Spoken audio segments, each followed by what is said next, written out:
Hello and welcome to time the market. तो आज हम मीशो का आईपीओ एनालिसिस करते हैं आरएचपी के टर्म्स में। And this is just for learning purpose, not a subscribe और नॉट टू सब्सक्राइब रिकमेंडेशन। तो सबसे पहले वैल्यूएशंस की बात करते हैं मीशो की। So no profit for last 3 years. Financial year 25 का रेवेन्यू है 9,000 करोड़। अगर हम इसको कैलकुलेट करें तो मार्केट कैप निकल के आता है 55,000 करोड़ के आसपास on the higher band of the IPO. And this is price to sales approximately 6 times, और price to sales is greater than 3 than it is considered expensive. So यहाँ पे प्राइस टू सेल्स जो है वो डबल है। Then profit या loss की बात करते हैं तो फाइनेंशियल 25 में लॉस था 1,084 crore. And the first half year of financial year 26 it's fell to 4,300 crore. And जैसा कि बताया है, लास्ट 2-3 ईयर में कोई प्रॉफिट नहीं है। There is no clear path to profitability and losses are increasing by the day. RHP में इन्होंने कहीं पे भी प्रॉफिट वगैरह की बात नहीं करी है, रेवेन्यू की बात नहीं करी है। They are talking in the terms of merchandise value, gross merchandise value and net merchandise value. तो gross merchandise value is not actual revenue. Gross merchandise value में आपका सेलर का पोर्शन भी आता है, उसमें कोरियर या लॉजिस्टिक्स का चार्जेस वगैरह भी आते हैं। एंड आरएचपी में एनएमवी जो है, net merchandise value, it is 3 times of revenue. But NMV का कोई डायरेक्ट इम्पैक्ट नहीं है प्रॉफिट पे। एंड जीएमवी भी हाई है।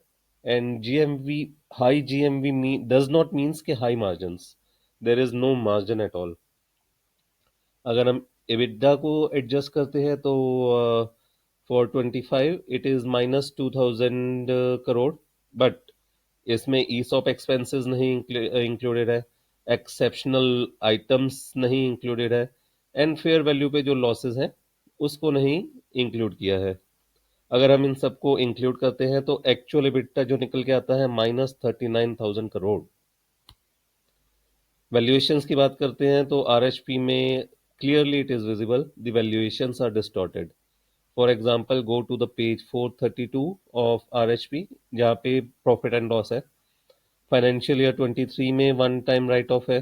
फाइनेंशियल ईयर 25 में एक्सेप्शनल लॉसेस को राइट ऑफ किया है 13 करोड़ के आसपास। And they are valuing the company on normalise basis, not actual revenue. And IPO proceeds की बात करें, IPO proceeds they need to pay the salaries for the tech teams, for cloud infra upgrades, for marketing. तो जो भी इनकी funding है ये operational expenses हैं। इससे product, not productive assets, they are not going to buy anything. So अगर हम यूनिट इकोनॉमिक्स की बात करें तो इसका डायरेक्टली बहुत ज़्यादा एकदम मीशो की सेल बढ़ जाएगी। It is not going to happen. इसके अलावा क्या रेड फ्लैग्स है मीशो में? जो आरएचपी में जितनी भी बात हुई है, वैल्यूएशंस को जस्टिफाई किया है, it is through Red Sea report. And the Red Sea report was itself commission by Meesho. अगर आप आरएचपी का पेज 26, 33, 122 पढ़ें, क्लियरली उसमें मेंशन है, information from Red Sea report was commission and paid for by us. तो मीशो ने ही उसको commission करवाया है। एंड किसी रिपोर्ट को आप कमीशन करवाते हैं, then they will have to justify the valuations. दूसरा रेड फ्लैग है कि रेवेन्यू फ्रॉम सब्सिडरीज की बात करें तो आज की डेट में 100% रेवेन्यू सिंगल सब्सिडरी से आता है, एमटीपीएल। इसके अलावा कोई इंफ्रास्ट्रक्चर नहीं है, जितने भी इनके ऑपरेशंस हो रहे हैं सब रेंटेड स्पेस से हो रहे हैं। तो हायर ऑपरेशनल लेवरेज लिया हुआ है, मार्जिन्स नहीं है, तो वैल्यूएशंस यहाँ पे चीप होनी चाहिए थी। Valuations are way too high. And इसके अलावा जो आईपीओ के प्रोसीड्स है, 21% is offer for sale. So it might be that जो भी अर्ली इन्वेस्टर्स हैं, they are exiting at a high valuation.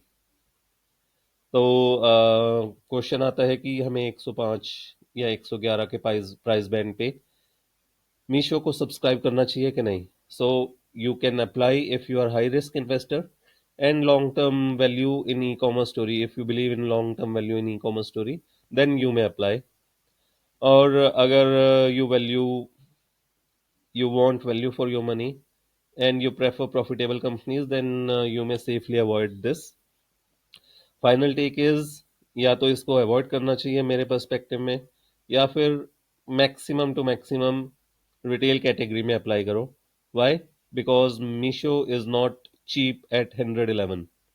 अगर मार्केट फॉल करती है लिस्टिंग डे में या उसके बाद भी, तो there could be a huge downside, a significant one.